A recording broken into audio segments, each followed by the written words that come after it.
We live in a world that often equates saying yes with kindness, cooperation, and success. But what happens when saying yes comes at the expense of our time, energy, and personal boundaries? Across cultures, history, and philosophy, the ability to say no, clearly and without guilt, has been a powerful tool for self-respect, resilience, and autonomy. Today on Mind the Gap, we explore the power of no, why it's difficult to say, what it truly means, and how we can reclaim it as an essential part of our well-being. Drawing from Stoic wisdom, emotional intelligence, and global perspectives, this episode will challenge how we think about refusal and remind us that no is not just a word, it's a sentence. Here's Michael. There's a quiet strength in the word no. A single syllable, firm and resolute. It defines boundaries, asserts autonomy, and preserves energy. Yet for many of us, saying no is one of the hardest things to do. Why is this? Why does this word, which should be as natural as breathing, often comes tangled in guilt, hesitation, or over-explanation? From childhood, we learn to be agreeable. Pleasing others wins approval, while defiance invites friction. The discomfort of saying no is often a learned response, rooted in a fear of rejection or conflict. Psychologists like Dr. Susan Newman explore this phenomenon, noting that people who struggle to say no often suffer from people-pleasing syndrome, a deep-seated need to be liked and validated by others. Modern social expectations exacerbate this challenge. In an era of performative politeness, declining an invitation or request can feel like a social transgression. The omnipresence of social media amplifies this as we witness others seemingly accommodate every demand placed on them with grace and enthusiasm. An unspoken expectation to be constantly available, helpful and agreeable creates invisible pressure to comply. For many of us here in Ireland, this difficulty feels even more pronounced. Irish culture, steeped in hospitality and warmth, often equates saying no with rejecting a person rather than a request. The infamous, sure it'll be grand mentality leads many to agree with things they neither desire nor can do, simply to avoid seeming rude.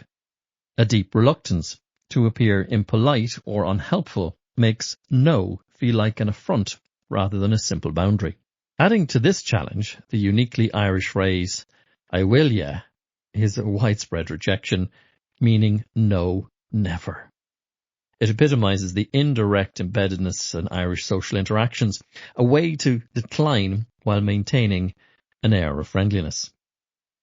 This linguistic quirk and the habitual softening of refusals underscores how deeply ingrained the reluctance to say no remains within Irish culture. It does not necessarily stem from deception, but rather from preserving social harmony, even at the cost of personal boundaries. Beyond language, social structures in Ireland reinforce this hesitancy.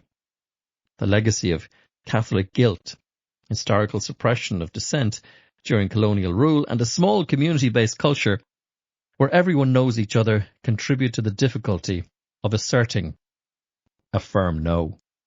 Saying no often appears as a challenge to authority or an unwillingness to support the collective, rather than an individual decision based on necessity. Different cultures interpret no in distinct ways. In Japan, the concept of enyo emphasizes restraint and avoiding direct refusals. Instead of an outright no, phrases like, it will be difficult, signal a decline without disrupting social harmony. In India, collectivist values often make no problematic, particularly within family and professional hierarchies. Saying no may be perceived as disrespectful, leading people to use deflective or ambiguous language instead. In contrast, cultures such as Germany and the Netherlands value direct communication. No is not viewed as impolite, but as a necessary and transparent response. Scandinavian countries similarly prioritize work-life balance, making no an essential part of maintaining well-being. The Finnish phrase, ei käy, meaning it won't do, is a straightforward but unemotional way of declining request.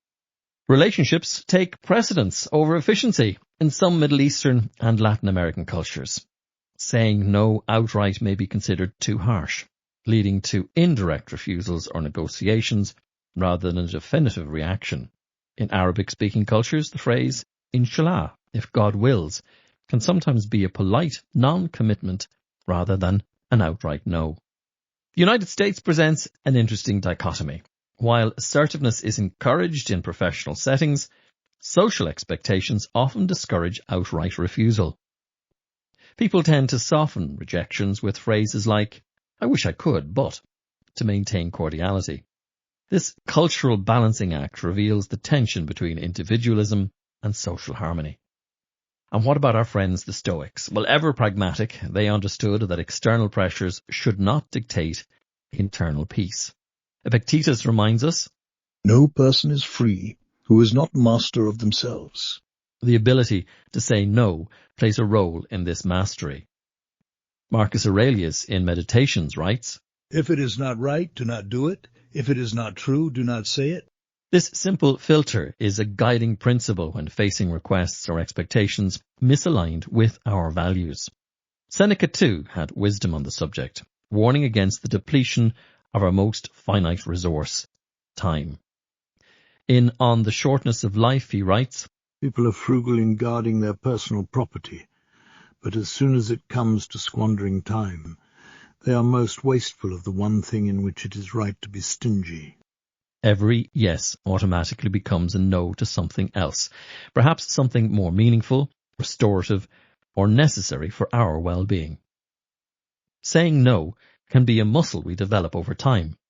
Some practical ways to strengthen this ability include pause before answering. Giving yourself time to respond allows you to check in with your authentic desires before committing out of a reflex. Be direct, but respectful. Instead of vague excuses, a simple, I won't be able to commit to that, is clear and confident. Sometimes you might offer an alternative. If it feels right, suggest another solution. I can't help this time, but I can next week. This maintains relationships without compromising your boundaries. Recognize that no is not rudeness. Declining a request does not mean you're unkind.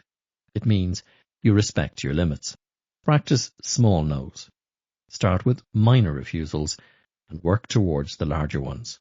Practicing in low-risk situations builds confidence in asserting boundaries in more critical moments. In learning to say no, we reclaim a part of ourselves. We free our time, protect our energy, and honor our values. The next time we hesitate, let's remember the words of Marcus Aurelius. You have power over your mind, not outside events. Saying no exercises that power, reinforcing that our lives belong to us. No does not shut doors. It ensures we walk through the right ones. And that perhaps is the greatest yes we can give ourselves. Till next week, mind the gap. That's it for this episode of Mind the Gap. If today's conversation on the power of no resonated with you, don't forget to share it with someone who might need to hear it. If you haven't already, hit subscribe so you never miss an episode. And if you have thoughts or stories to share, we'd love to hear from you. Get in touch through our socials or visit the website. Until next time, keep questioning, keep learning, and remember, sometimes the most powerful thing you can say is no.